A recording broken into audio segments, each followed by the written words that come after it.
ఒక team work ఎలా ఉంటుంది అనడానికి ఒక గ్రేటెస్ట్ ఎగ్జాంపుల్ నిన్న జరిగింది.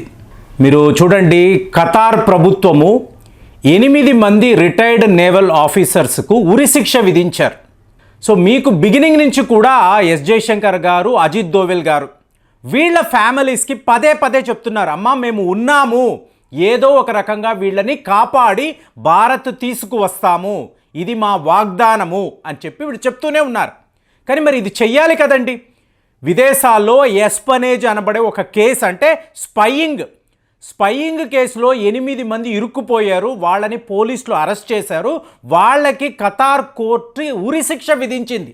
మరి వీళ్ళని కాపాడడం అంటే ఆషామాషి వ్యవహారము కాదు.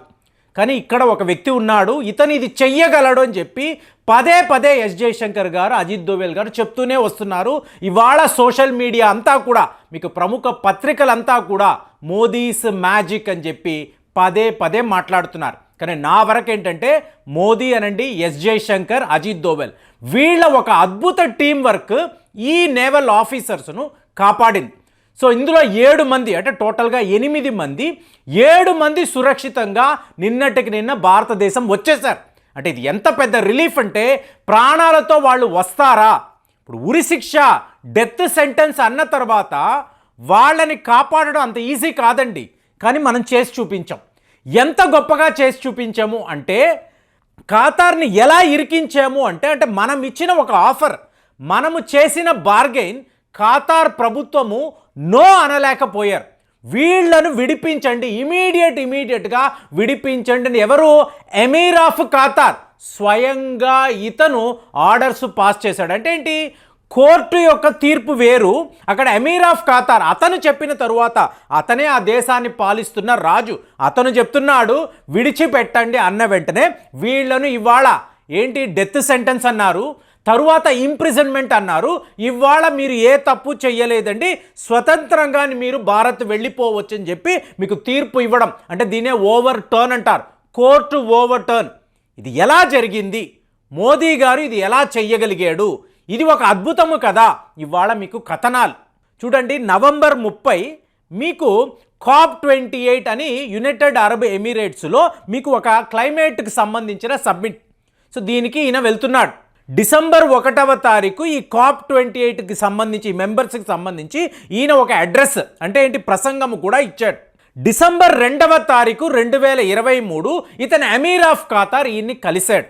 అక్కడ ఈయన ఏం చెప్పాడు, ఏం మాట్లాడాడు, ఏం డీలింగ్ కుదిరింది ఎవరికి తెలియదు.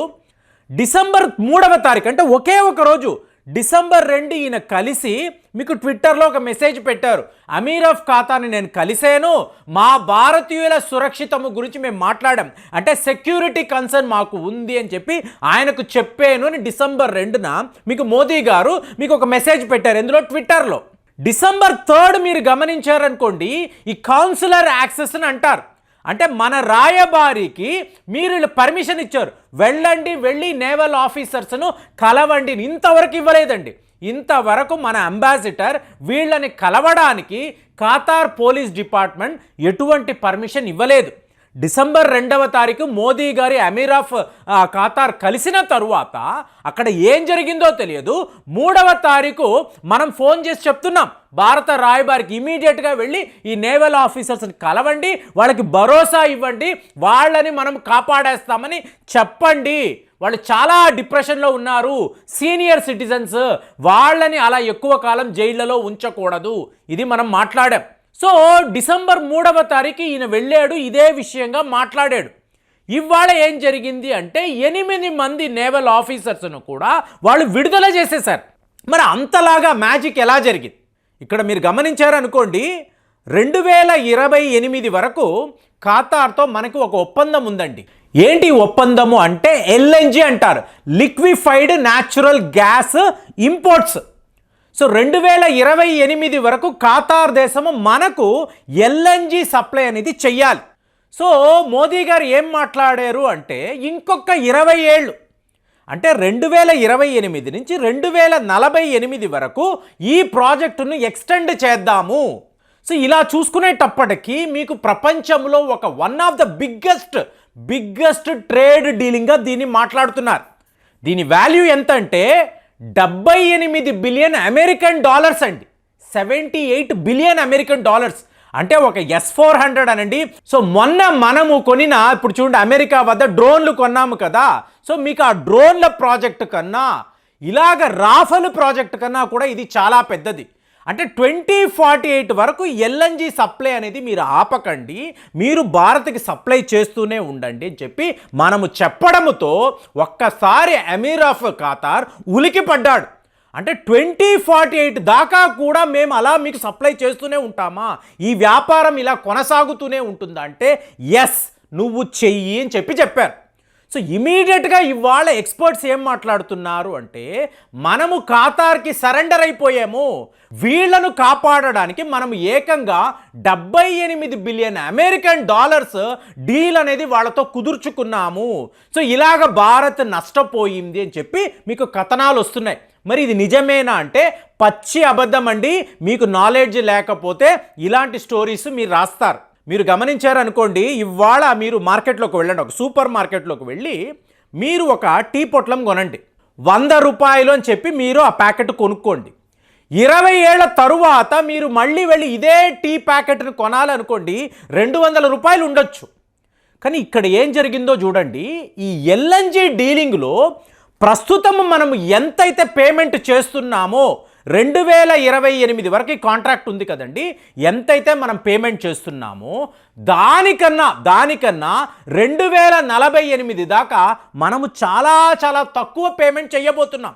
ఇలాగ ఏకంగా 6 బిలియన్ అమెరికన్ డాలర్స్ మనకు ఆదా అయ్యిందండి. మనం మిగిల్చేము.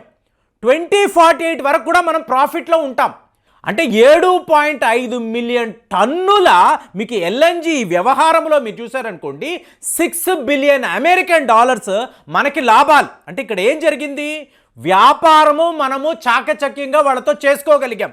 వాళ్ళు కూడా 2048 దాకా ఇంకొక 20 ఏళ్ళు ఎక్స్టెన్షనా, సూపర్, ఇదేదో చాలా బాగుంది, ఎస్ అగ్రిమెంట్ వేసుకుందాం అన్నారు.